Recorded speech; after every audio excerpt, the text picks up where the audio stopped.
سلام. تيعجبك الدجاج محمر ولكن ما تيجيكش كيف بغيتيه، وحتى من الزفورة تتكون فيه. تبعي معايا هاد الفيديو ان شاء الله، غادي نعطيك الطريقه باش تحيد منه السفوريه وباش يجيك الدجاج ديالك بحال ديال العراسات. هنايا عندي الدجاج محمر ومدغمر ومعمر، يعني ثلاثة في واحد، وتيجينا المذاق ديالو رائع جدا. اول حاجه تنديرو الدجاج ديالنا هو تنغسلوه مزيان، تنغسلوه بالملحه، تنرقدوه في سكينجبير والزنبوع اولا الحامض. من بعد تنحيدوه نغسلوه ونحطوه يتسقطر. هنا حتى تسقطر لينا الدجاج ديالنا مزيان. عاد غادي ناخذ قشور ديال الحامض. انا هنا خديت قشور ديال 2 حامضات. غادي ناخذ القشور ديالهم نحكهم، وناخذ حتى العصير ديالهم. غادي نقطع طريفات ديال الحامض، نخلطهم وندهن بهم الدجاج ديالي مزيان من كاع الجوانب ونحطو على جنب. هنايا غادي نحطو على الاقل واحد 10 دقائق ربع ساعه حتى تيطلق لينا داك الماء ديالو. من بعد غادي ناخذوه نخدمو به. هنا تناخذ اناء اللي يكون شويه كبير باش نشرمل الدجاج ديالي باريحيه. نستعمل ربطه ديال القزبر معدنوس. عندي 2 كركوبات ديال الثومه، يكونوا صغار، الا كانوا كبار غير وحده. غنستعمل الخرقوم، البزار، عندي القوام ديال الدجاج، سكينجبير والقزبر يابس تا هو مدقوق. غادي نستعمل حامضه تكون كامله، نستعمل لها غير اللب ديالها نقيها من داك العواد. نستعمل صوص صوجا وزعفران شعره. عاد تنستعمل الزعفران الملون. انايا تنستعمل الزعفران الملون العادي، انا ما كانش عندي استعملت الضامه، واخا ما تعطيناش داك اللون الصفر اللي تنبغيو في الدجاج محمر باش تيجينا زوين، واستعملت اللي عندي. من بعد غنستعمل قياس 2 معالق كبار ديال زيت الزيتون، نضيف عليهم كاس ديال الماء، نخلط الخليط ديالي مزيان. عاد نبدا نشرمل الدجاج. هنايا هذيك صوص الصوجا راه تعطيه واحد النسمه تكون زوينه وتكون تغيره شويه على الدجاج المحمر العادي. انا هنايا استعملت هذه الاضافه هذه حيت عندي الدجاج انا بغيت نعمرو بالشعريه الصينيه والكبيدات ديال الدجاج. غادي ناخذ واحد الكميه غادي نقصها ونحطها على جنب. هاد الكميه هادي غادي نستعملها الشعريه الصينيه باش غنعمر الدجاج ديالي. وناخذ الدجاجه ديالي نشرملها. هنا بالنسبه للملحه راه ما ضفتش انا حتى شي حاجه ديال الملحه، لانه كلشي داكشي اللي استعملت عندي ملح صوجا والحامض. يعني نتي الا تتبغي الملحه شويه تكون زايده استعمليها، انا ما تنستعملش.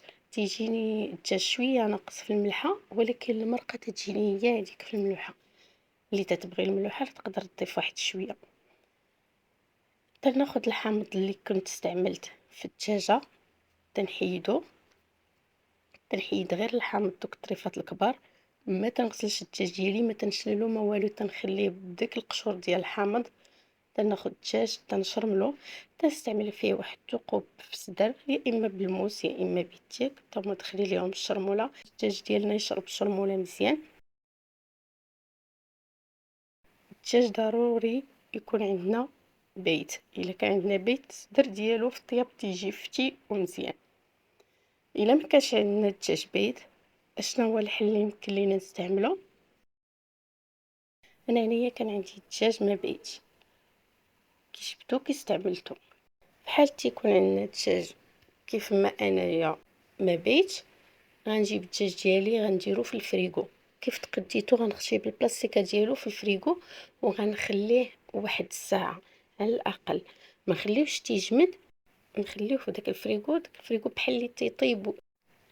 ردوا البال ما تخليوش في الفريغو حتى يجمد لينا. حنا راه بغينا نستعملو الدجاج ديالنا في نفس الوقيته. الا خليناه تجمد بخصنا نتسناو تاني حتى يتيكونجلا. يعني متى تدخلوا للفريغو راه الدجاج ديالكم تيترخى شويه، ما تيبقاش كيف ما كان.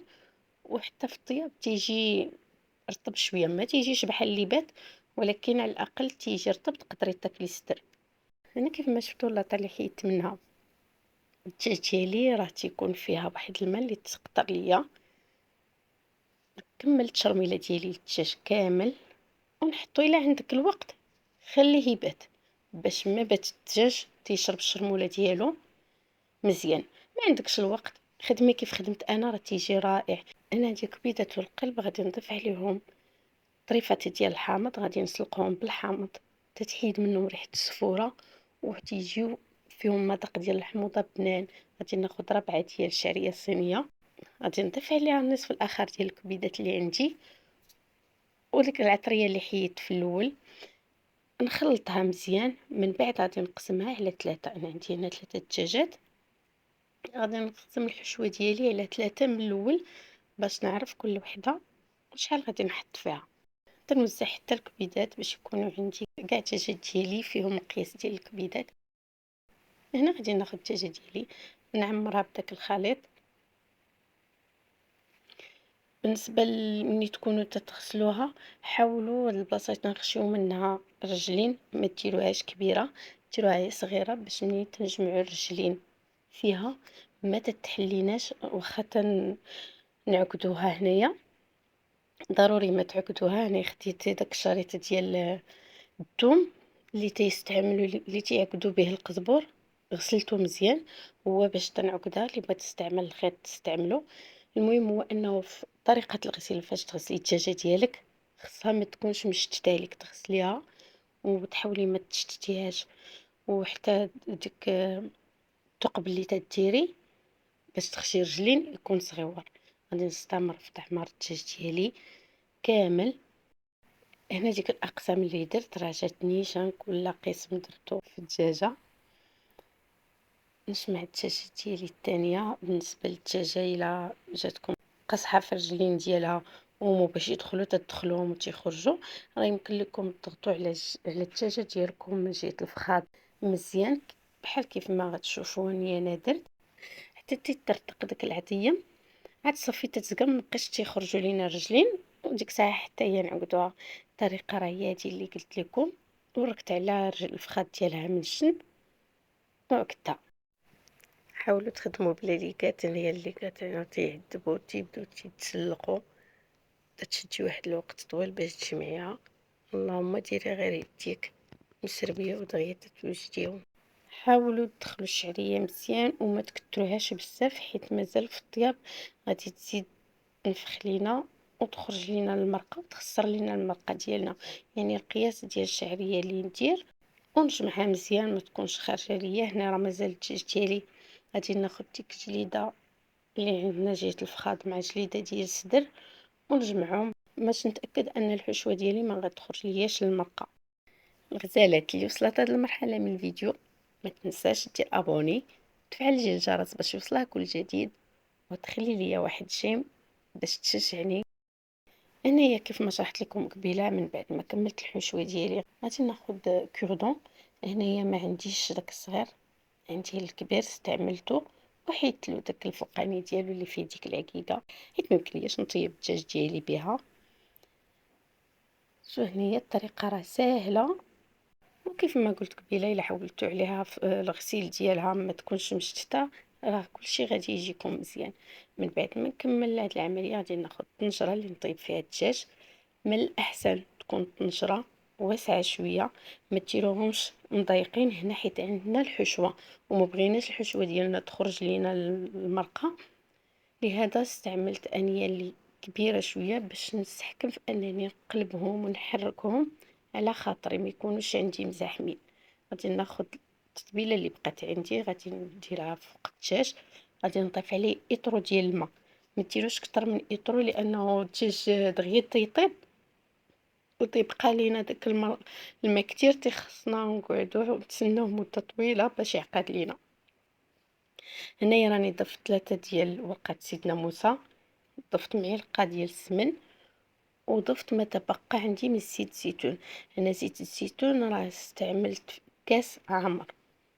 تنحط الدجاج ديالي في القبوطه من بعد ما تيطبخ تناخذ 2 بصلات يكونوا متوسطين انايا تندوزهم في الماكينه، ما تنطحنهمش حتى تيوليو ما تيكونوا شويه. من بعد تنوضعهم في صفايه حتى تيتصفى لينا منه داك الماء باش ما يطلق ليناش المروره في المرقه عاد تنستعملهم. هنايا بالنسبة للبصلة اللي بغات تشلضها، وأنا ما تنكترش البصلة بزاف في الدجاج، حيت ما تنبغيش نشوف المرقة فيها البصلة. أنا تنبغي المرقة ديالي تكون غير ديك زويته وتكون خاترة مع الكبيدات صافي. أنا هادي هي التغميرة اللي تتعجبني.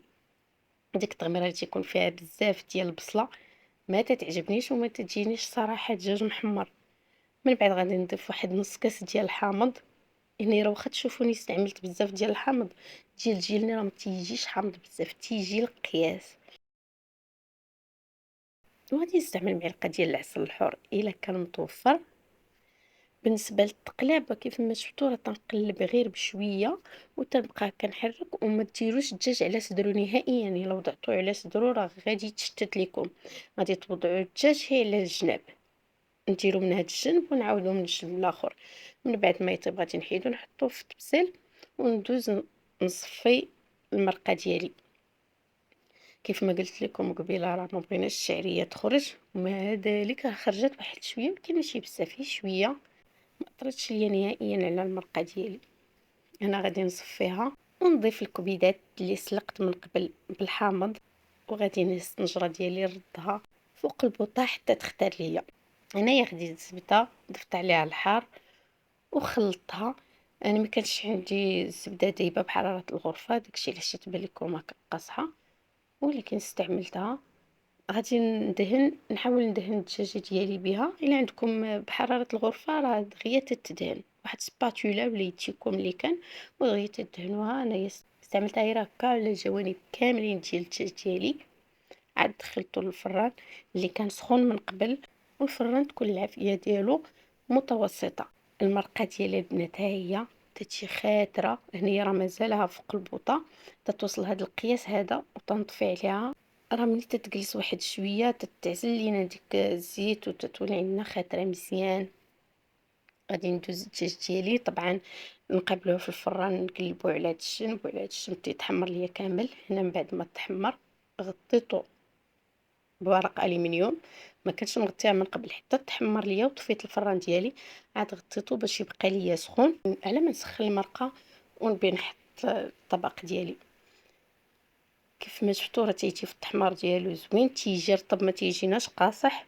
غير نخليو يكون الفران سخون ونخليوه في عافيه متوسطه، واللي الا كنا بغينا نزادوها شويه على متوسطه نكونوا حداه نقابلوه تيتحمر لينا دغيا وتيجي مزيان. هنا الدجاج اللي معمر بالشعريه ما يمكنش نقليوه في الزيت، داكشي علاش تنديرو الفران. والتغميره ديالي كيف ما شفتوها راه تتبان لكم زويته معزوله من الفوق، وديك التغميره تجي رائعه بزاف. المذاق كان تيحمق. الدجاج ديالي جا زوين، وانا متاكده الا جربتيه بنفس الطريقه غادي يجيك حتى نتيا زوين، وغادي تستمتعي بالدجاج ديالك اللي طيبتي وتفرحي براسك حتى نتيا. والبنات اللي مازال ما اشتركاش تشترك، تفعل زر الجرس باش يوصلها كل جديد ودير جيم. وشكرا لكم على التشجيع اللي تتشجعوني. نتمنى الطبق ديالي يعجبكم وتجربوه. غادي نزين الطبق ديالي بالحامض مصير، وواحد نص حامضة اللي استعملت فيها الهريسة، زينتها بالزيتون. وغنضيف حتى الزيتون مع المرقة ديالي، اللي تيبغي اللي متيبغيش ما يحتاج. هنايا الزيتون راه سلقته غير في الماء باش تعيد ملوحة وصافي. الحشوة ديالي ها هي، غادي نجبد لكم الحشوة تشوفوها. الكبيدات كاينين، الشعرية وتيجيو المذاق ديالها رائع جدا. غير جربوه وما غاديش تندموا. واللي عجبها خلي ليا كومونتير زوين بحالها، واللي عندها شي ملاحظه فشي حاجه درتها ماشي هي هذيك تخلي ليا كومونتير، راه كنستافد منكم بزاف. والشكل ديال الطبق النهائي ديالنا هو هذا، تيحمق في المنظر والمذاق. ما نعاودش لكم. الى فيديو قادم ان شاء الله.